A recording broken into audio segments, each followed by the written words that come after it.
Hello class 10, welcome to learn with Zenith Guru. मैं हूं निकी पंडित और आज की क्लास में हम करने वाले हैं बेक एक्सरसाइज के क्वेश्चंस। लास्ट क्लास में हमने एनसीईआरटी रीडिंग की थी, पूरा चैप्टर फिनिश हो चुका है हमारा, बस लास्ट एक्सरसाइज की क्वेश्चन आंसर बची हुई है। वो एक हम आज की क्लास में करेंगे और एक नेक्स्ट क्लास में, फिर चैप्टर पूरी तरीके से खत्म हो जाएगा। ठीक है, स्टार्ट करते हैं फर्स्ट क्वेश्चन से। फर्स्ट क्वेश्चन है, a solution turns red litmus to blue, its pH is likely to be. अगर कोई लिटमस किससे रेड से ब्लू में टर्न हो रहा है तो वो कैसा होगा? देखो, रेड टू ब्लू होता है बेसिक, और अगर यही इसका उल्टा दिया जाता ब्लू टू रेड तो वो होता है एसिडिक। तो अब बताओ क्या होगा, एसिडिक होगा कि बेसिक होगा? यहाँ पे रेड से ब्लू में कन्वर्ट हो रहा है तो बेसिक होता है। और बेसिक का पीएच कितने से स्टार्ट होता है? बेसिक का पीएच होगा मोर देन 7। तो यहाँ पे मोर देन 7 क्या दिख रहा है? एक देखो ऑप्शन में है 1, 4, 5 एंड 10, तो इसका ऑप्शन हो जाएगा 10। ओके, नेक्स्ट क्वेश्चन है, a solution react with crushed egg shells to give a gas that turns lime water milky. The solutions contain, उस सॉल्यूशन में क्या होता है जो क्या कन्वर्ट कर देता है ये lime water, milky lime water देता है। किसकी वजह से होता है? ये होता है HCl की वजह से। ठीक है, नेक्स्ट क्वेश्चन है, 10 ml of a solution of NaOH यानी कि sodium hydroxide is found to be completely neutralized by 8 ml of given solution of HCl। देखो, 10 ml हमें NaOH चाहिए और 10 ml NaOH को न्यूट्रलाइज करने के लिए कितने ml एसिड चाहिए? 8 ml HCl यूज हो रहा है। ओके, इसके बाद क्या कह रही है? If we take 20 ml of same solution of NaOH, the amount of HCl solution required to neutralize it will be। अगर हमने इस बार 20 ml NaOH लिया है तो हमें बताना है कि कितना ml HCl उसको न्यूट्रलाइज कर पाएगा। देखो, दो तरीके हैं, डायरेक्ट कर लो या तो क्रॉस मल्टीप्लीकेशन से कर लो। अगर 10 ml के लिए 8 ml HCl चाहिए, उसका डबल ही तो हुआ है, तो 8 का डबल कितना हो जाएगा? 16 ml HCl required to neutralize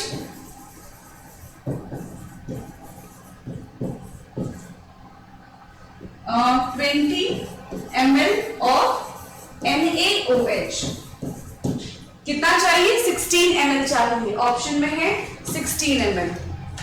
next question है, which one of the following type of medicines is used for treating indigestion? indigestion का क्या मतलब है? जब हमारे में एसिडिक कैरेक्टर इंक्रीज हो जाए, जब हमें एसिडिटी हो जाए, तब हम किसका ट्रीटमेंट करेंगे? एंटीबायोटिक, ठीक है, एनाल्जेसिक, एंटासिड्स और एंटीसेप्टिक। अगर हमारी बॉडी में एसिडिटी हो गई है तो उसको क्योर करने के लिए हम बेसिक सोल्यूशन लेकर आएंगे, और जो बेसिक सोल्यूशन होता है उसको हम बोलते हैं एंटासिड्स। तो यहाँ पे क्या आंसर हो जाएगा इन सबका? फोर्थ वाले का आंसर हो जाएगा antacids, opposite of acid that is base. Next है, right word equation and then balance equation for the reaction taking place when. सबसे पहले स्टेटमेंट फॉर्म से हमें सिंबल फॉर्म में कन्वर्ट करना है, सिंबल फॉर्म से कन्वर्ट करने के बाद इसको बैलेंस करना है, जो कि आपने फर्स्ट चैप्टर में बहुत अच्छे से सीखा था। याद है बैलेंसिंग कैसे करते हैं? स्टार्ट करते हैं फिर। फर्स्ट है, dilute sulfuric acid react with zinc granules। dilute sulfuric acid, dilute sulfuric acid is H2SO4, react कर रहा है जिंक के साथ, तो क्या बनेगा? यहां से क्या होता है? Zinc is highly reactive as compare to hydrogen, तो जिंक क्या करेगा? हाइड्रोजन को उसकी प्लेस से हटा देगा और यहाँ पे बन जाएगा जिंक सल्फेट यानी कि ZnSO4 और बच गया बाहर H2। अब हमें ये देखना है क्या ये रिएक्शन बैलेंस है। तो यहाँ पे 2 हाइड्रोजन है, वहां पे भी 2 हाइड्रोजन है, एक ही सल्फेट है, यहाँ पे भी एक सल्फेट है, एक जिंक और एक जिंक, तो ये तो रिएक्शन एकदम बैलेंस है। नेक्स्ट है dilute hydrochloric acid react with magnesium ribbon। dilute hydrochloric, dilute HCl को हम रिएक्ट करवाएंगे मैग्नीशियम रिबन से, तो क्या बनेगा, यहां से फिर से ये जो मैग्नीशियम है ये हाइड्रोजन को डिस्प्लेस कर देगा और यहां से बनता है MgCl2। MgCl2 क्यों, क्योंकि जो मैग्नीशियम है उसकी वैलेंसी 2 होती है और क्लोरीन की वैलेंसी 1 होती है, क्रॉस मल्टीप्लिकेशन करेंगे तो MgCl2 बनेगा और हाइड्रोजन अकेले एग्जिस्ट करता नहीं है तो हम H लिख नहीं सकते हैं, क्या लिखेंगे H2, यहाँ पे आ गया H2। अब बैलेंस करने के लिए क्या करना पड़ेगा, देखो यहाँ पे मैग्नीशियम 1 है, यहाँ पे भी मैग्नीशियम 1 है, उसको चेंज करने की जरूरत नहीं है, बट यहाँ पे हाइड्रोजन 2 है और क्लोरीन भी 2 है, तो डायरेक्टली हम यहाँ पे 2 की मल्टीप्लिकेशन कर सकते हैं, यानी कि 2 moles of HCl react with magnesium will give magnesium chloride plus H2। Next है dilute sulfuric acid react with aluminium powder। Third है सल्फ्यूरिक एसिड यानी कि H2SO4 react with aluminium powder, तो क्या होगा, same displacement reaction, aluminium hydrogen को उसकी जगह से हटा देगा और खुद उसकी जगह पे आ जाएगा, ठीक है, तो क्या हो जाएगा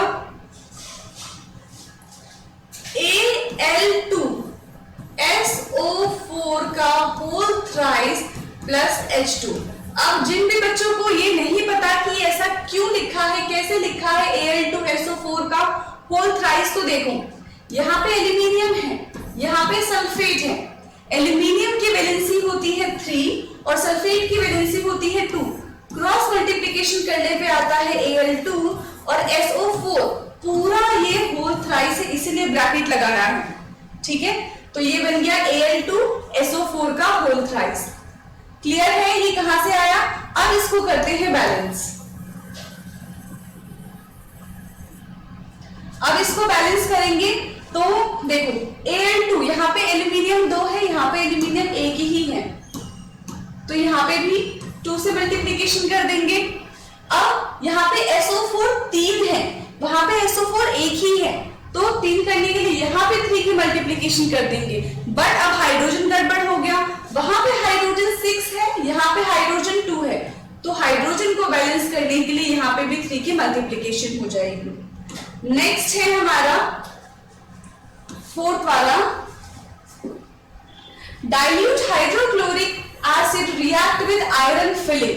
अब HCl को हमने आयरन फिलिंग के साथ रिएक्ट करवाया है, सारा हम डाइल्यूट ही ले रहे हैं, HCl प्लस Fe, तो यहां पे बनेगा हमारा FeCl2 प्लस H2। क्यों, क्योंकि यहाँ पे देखो Fe है, Cl है, Fe की जो वैलेंसी होती है वो 2 होती है, Cl की 1 होती है, क्रॉस मल्टीप्लिकेशन से बन जाएगा हमारा FeCl2,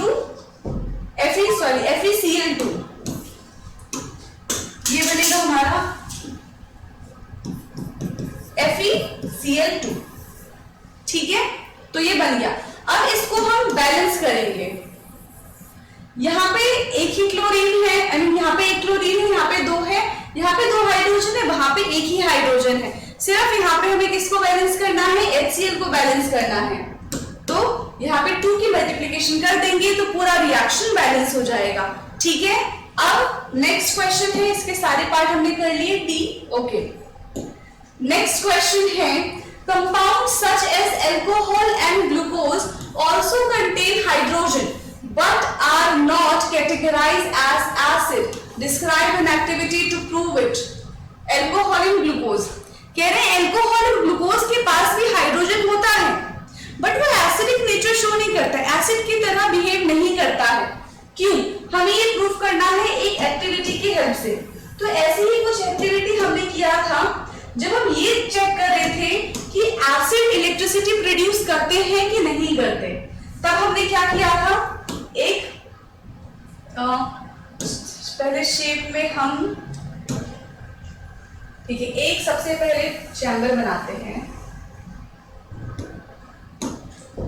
ये नहीं चाहिए हमें, ठीक है। अब इसमें क्या है, रबड़ की कॉर्क लगाएंगे हम और इस पे आयरन नेल्स लगाएंगे। यहां पे 2 आयरन नेल्स हमने लगा दिया। अब इसी आयरन नेल को हमने बैटरी से कनेक्ट किया है और यहां पे एक बल्ब है, ठीक है। ये ऐसा कुछ एक सेटअप है। अब देखो, अब अगर हम यहां पे इलेक्ट्रिसिटी प्रोड्यूस करते हैं तो क्या ये बल्ब ग्लो करेगा? ये बल्ब ग्लो नहीं करेगा। क्यों? क्योंकि अभी सर्किट कंप्लीट ही नहीं है। जैसे हम इसमें HCl डालेंगे, जैसे ही हमने इसके अंदर HCl डाला तो HCl क्या होगा? HCl अपने कैटायन और अनायन में ब्रेक हो जाएंगे और क्या होगा, ये चार्ज यहाँ पे HCl यहाँ पे फिल हो जाएगा, ठीक है। एक्वस HCl यहाँ पे फिल कर दिया हमने, तो अपने चार्ज कैटायन और अनायन में ब्रेक हो जाएगा और वही कैटायन और अनायन रिस्पॉन्सिबल होता है इलेक्ट्रिसिटी को कंडक्ट करने के लिए। तो HCl इसमें डालने से बल्ब जो है वो ग्लो कर जाएगा। लेकिन अगर वही हम HCl की जगह एल्कोहल या फिर दूसरा है ग्लूकोज, ये पोर करेंगे तो क्या होगा? यहां पे हम क्या लिख सकते हैं, when we pour alcohol and glucose in when we pour alcohol and glucose in this beaker and pass electricity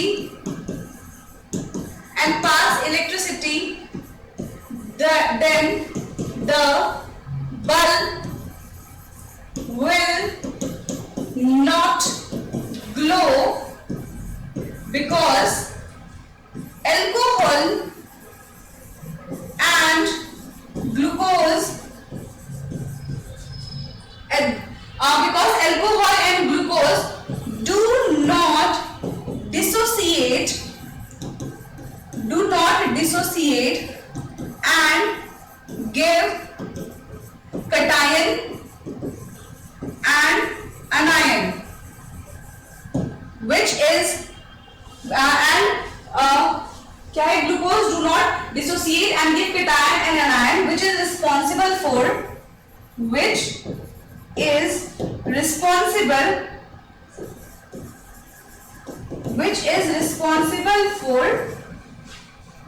glowing of bulb। जब तक कैटायन और अनायन में डिसोसिएशन नहीं होगा, कैटायन और अनायन में ब्रेकडाउन नहीं होगा, तब तक क्या होगा, ये बल्ब ग्लो नहीं कर सकता। कैटायन और अनायन का क्या मतलब है, वो H+ आयंस देंगे। कोई भी सब्सटेंस जो H+ आयन देता है वही इलेक्ट्रिसिटी कंडक्ट करा सकता है, उसके अलावा कोई कंडक्ट नहीं करा सकता, ठीक है। इसी वजह से जो अल्कोहल है और जो ग्लूकोज है वो इलेक्ट्रिसिटी कंडक्ट नहीं करा सकते। हमने इस एक्सपेरिमेंट से इसको चेक कर लिया है, नोट डाउन करो इसको। फिर इसके बाद नेक्स्ट क्वेश्चन है, why does distilled water not conduct electricity whereas rain water does? जो डिस्टिल्ड वाटर होता है वो इलेक्ट्रिसिटी कंडक्ट क्यों नहीं करा सकता? देखो, डिस्टिल्ड वाटर का मतलब होता है प्योर वाटर, और जब हम प्योर वाटर की बात करते हैं यानी कि उसके अंदर कुछ भी प्रेजेंट नहीं होता, एक भी आयंस प्रेजेंट नहीं होते, और इलेक्ट्रिसिटी कंडक्ट कराने के लिए क्या जरूरी है, आयंस जरूरी है। वहीं अगर हम रेन वाटर की बात करें तो वो इम्प्योर होता है। रेन वाटर की बात करें, यस, जो रेन वाटर है वो इम्प्योर है। इम्प्योर इन द सेंस कि वो गंदा है, ये वाला नहीं।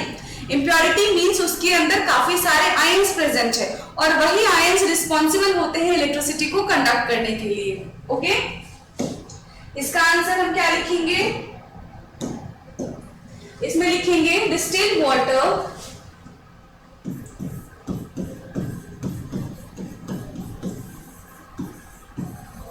distilled water is pure water distilled water is pure water. It does not contain any ions in it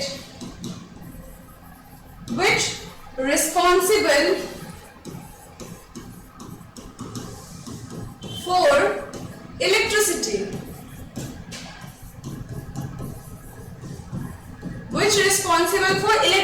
Whereas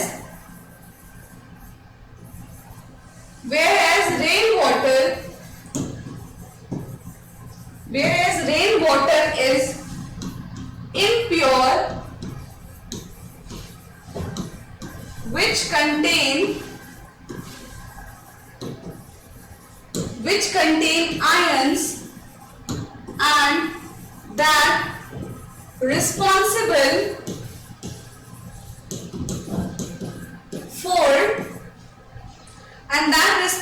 for conductivity होगा तो इलेक्ट्रिसिटी पास होगी, and that responsible for conductivity. ठीक है, ये इसका रीजन है कि जो प्योर वाटर है उसके अंदर कोई आयंस नहीं होते, कोई चार्ज प्रेजेंट नहीं होता, इसलिए वो इलेक्ट्रिसिटी प्रोड्यूस नहीं कर पाता है. वही जो रेन वाटर होते हैं उसमें इलेक्ट्रिसिटी इजीली पास हो जाता है. ठीक है, जो हमारे घर में टैप वाटर आता है तो उसमें क्या होता है, इजीली आपको करंट लग सकता है. अगर कहीं पे हमने क्या किया, वायर वगैरह गिरा दिया, वहां पे पानी गिरा है तो आप उसके आसपास रहोगे तो आपको करंट लग जाएगा. वही अगर प्योर वाटर गिरा है और उस पे इलेक्ट्रिसिटी है तो आपको करंट नहीं लगेगा. ओके, क्योंकि वो इलेक्ट्रिसिटी पास ही नहीं करता है, बैड कंडक्टर. ठीक है, तो आज की क्लास में हमने इतने ही क्वेश्चन डिस्कस करेंगे 7. बाकी का 8 से और जितने भी क्वेश्चन है वो कल की क्लास में फिनिश कर लेंगे. ओके, ठीक है, इन सबको अच्छे से नोट डाउन कर लेना और अच्छे से प्रिपेयर कर लेना क्वेश्चन आंसर के लिए. Okay, thank you.